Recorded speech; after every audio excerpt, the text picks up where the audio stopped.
Bismillahirrahmanirrahim. Assalamualaikum warahmatullahi wabarakatuh. Jumpa lagi dengan Brand Givan di video pembelajaran.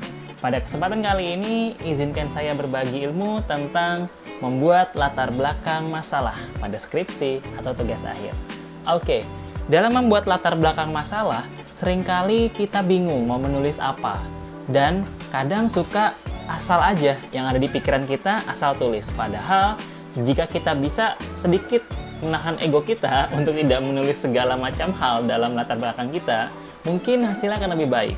Namun, tetap dengan menjaga sistematikanya. Nah, penting diketahui bahwa latar belakang berisi fakta yang akan menjadi fokus masalah.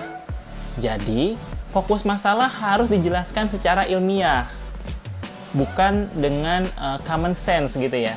Jadi, fokus latar belakang masalah kita harus secara ilmiah, berdasarkan data di lapangan, berdasarkan fenomena yang terjadi di lapangan, bukan berdasarkan menurut saya atau pengalaman saya, bukan seperti itu. Oke, kemudian dalam latar belakang itu, alasan rasional meneliti itu apa?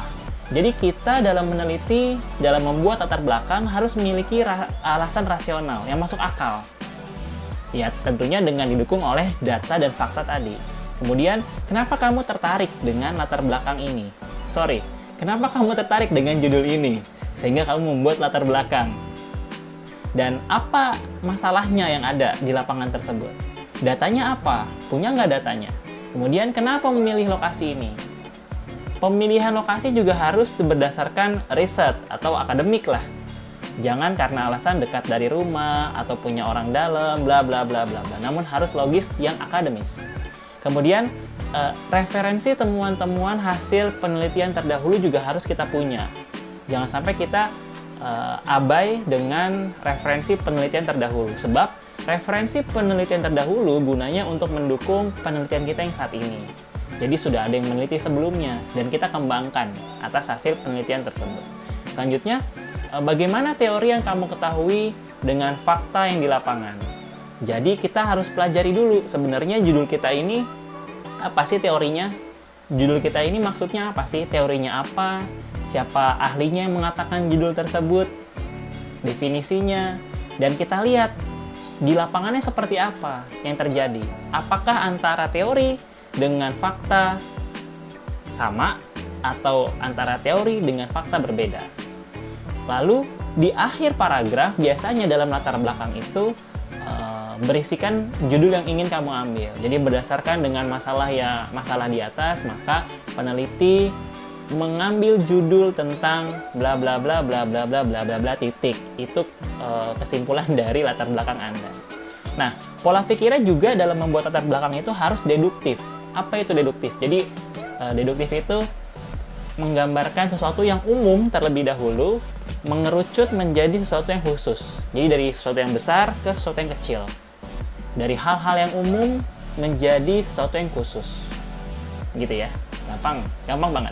Lalu bagaimana cara menulisnya? Sebenarnya di dalam proses menulis latar belakang itu, kalau ingin gampang nih ya, ini kalau kita penelitian sosial. Kalau kita ingin gampang, biasanya kan ada variabel X, ada variabel Y dalam meneliti. Betul ya? Pengaruh A terhadap B. Contoh misalkan ada judul tentang pengaruh kedisiplinan kerja terhadap promosi kerja karyawan. Nah, jika kita punya judul seperti itu, maka hal yang di awal kita ambil adalah Y-nya. Y-nya apa? Promosi kerja karyawan. Berarti gambaran umum kita di latar belakang masalah kita, di awal paragraf masalah kita bahas tentang promosi kerja karyawan. Atau di atasnya lagi, lebih luas lagi, tentang misalkan peningkatan karir karyawan. Dari peningkatan karir karyawan, kita masuk ke dalam promosi karyawan, promosi kerja. Lalu setelah promosi, kita masuk lagi ke apa masalahnya? Masalah-masalah yang terjadi jika kita ingin mendapatkan promosi kerja. Kan banyak tuh. Nah, salah satunya masalahnya adalah variabel X kamu, yaitu kedisiplinan kerja tadi. Nah, apakah kedisiplinan kerja ini mampu menjadi faktor penghambat karyawan dalam menaikkan kualitasnya untuk menuju promosi atau tidak? Itu dijelaskan dalam latar belakang masalah kamu. Gampang ya? Sampai akhirnya kamu dapetin kalimat Berdasarkan masalah-masalah tersebut, maka peneliti mengambil judul pengaruh kedisiplinan kerja terhadap promosi kerja karyawan pada PT XYZ misalkan. Jadi lengkap judulnya. Itu kalau misalkan penelitian sosial. Mudah bukan? Mudah banget. Dan pastikan dalam latar belakang kamu terdapat penelitian terdahulu atau jurnal-jurnal penelitian sebelumnya. Artikel dalam jurnal di penelitian sebelumnya. Kita juga harus punya tuh fakta, datanya yang ada di artikel jurnal yang kita ambil tersebut seperti apa. Dan jangan terlalu lama juga jurnal yang kalian ambil atau artikel yang kalian ambil sebagai referensi kalian di latar belakang. Ya ambillah yang 2 tahun ke belakang atau 3 tahun ke belakang. Atau kalau bagus ya 1 tahun ke belakang. Seperti itu. Nah, dari latar belakang sebenarnya dapat terlihat banyak hal. Ini yang menentukan apakah skripsi kamu mampu lanjut atau tidak. Apakah penelitian kamu berkualitas atau tidak. Biasanya dimulai dari latar belakangnya. Latar belakang yang luar biasa akan menggambarkan bab 3 dan bab 4 kamu luar biasa. Itu kuncinya. Jadi, latar belakang adalah pintu gerbang penelitian. Pintunya.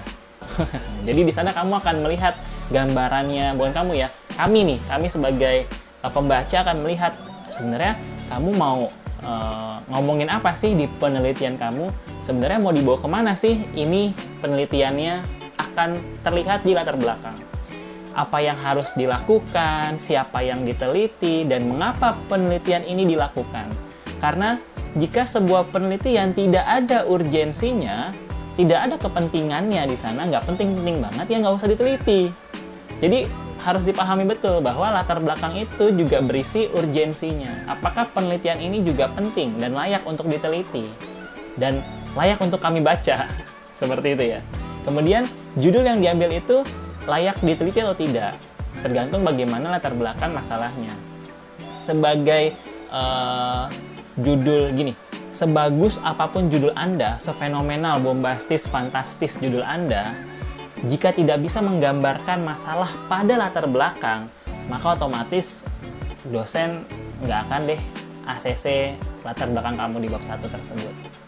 Jadi, boleh kita membuat judul yang bombastis, fantastis, namun juga harus diimbangi dengan latar belakang yang fantastis juga. Kemudian, saran saya apa untuk peneliti yang saat ini sedang meneliti, baik itu tugas akhir ataupun skripsi, tentang latar belakang. Saran saya pertama, lakukan studi pendahuluan dan wawancara pendahuluan. Apa sebab? Karena dengan kita melakukan studi pendahuluan, kita baca referensi, kita baca buku, kita baca jurnal-jurnal yang terkait dengan judul kita, maka akan menambah wawasan kita tentang judul tersebut. Sehingga kita mampu menuangkan dalam latar belakang terkait masalah yang terjadi, terkait teori yang sebenarnya ada, yang sudah bertahun-tahun dimiliki teori tersebut, apakah sesuai dengan data di lapangan. Ditambah dengan wawancara pendahuluan. Setelah kita punya studi pendahuluan, kita wawancara pendahuluan. Datang ke tempat yang kita tuju. Apakah betul seperti ini teorinya, dan apakah sama dengan fakta di lapangan. Seperti itu. Jadi, adanya studi pendahuluan terlebih dahulu, kemudian kita wawancara pendahuluan. Sehingga kita tahu masalahnya di mana sih sebenarnya ini penelitian kita. Sehingga kita bisa meramu latar belakang dengan baik, dengan cantik. Kemudian, saat menentukan lokasi ini penting ya.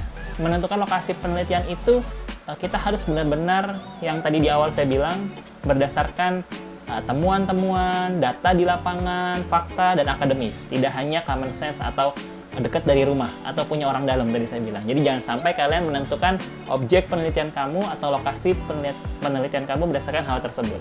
Gunakanlah alasan bahwa ini akademis alasannya dan juga sesuai dengan fenomena yang terjadi di lapangan. Makanya kita mau ke sana. Kalau tidak ada fenomena ini, kita nggak akan ke sana gitu. Oke ya? Oke banget. Kemudian, buatlah latar belakang Anda secara deduktif, piramida terbalik, dari sesuatu yang umum menjadi sesuatu yang khusus. Selanjutnya, rajinlah konsultasi dengan dosen pembimbing. Setelah Anda memiliki latar belakang, ya 4 atau 5 paragraf, datang ke dosen pembimbing. Seperti ini tidak latar belakang yang saya miliki. Dari mulai umum ya, sesuatu yang umum dulu, jangan terlalu umum banget. Kadang kita juga terlalu jauh gitu, terlalu umum. Misalkan di era globalisasi, waduh, udah terlalu umum banget gitu. Langsunglah ke variabel Y-nya aja. Variabel Y-nya promosi, berarti di atasnya promosi apa? Peningkatan karir. Variabel Y-nya tentang rekrutmen. Di atasnya rekrutmen apa? Ya tentang ARD, sumber daya manusia, kan seperti itu. Jangan terlalu jauh banget dalam mengambil patokan awal, paragraf awal di latar belakang masalah. Kemudian telusuri dari yang umum itu mengerucut menjadi hal yang khusus sampai dapat variabel X-nya, sampai dapat judulnya di paling bawah. Mudah bukan? Nah, jika masalah penelitian Anda tercermin, terlihat dan terbaca oleh dosen pembimbing kalian, di mana letak masalahnya, bagaimana alurnya, terus apa yang akan kamu lakukan, tergambar itu semua di latar belakang, maka insya Allah latar belakang kamu pasti akan diakses oleh dosen pembimbing. Semudah itu membuat latar belakang.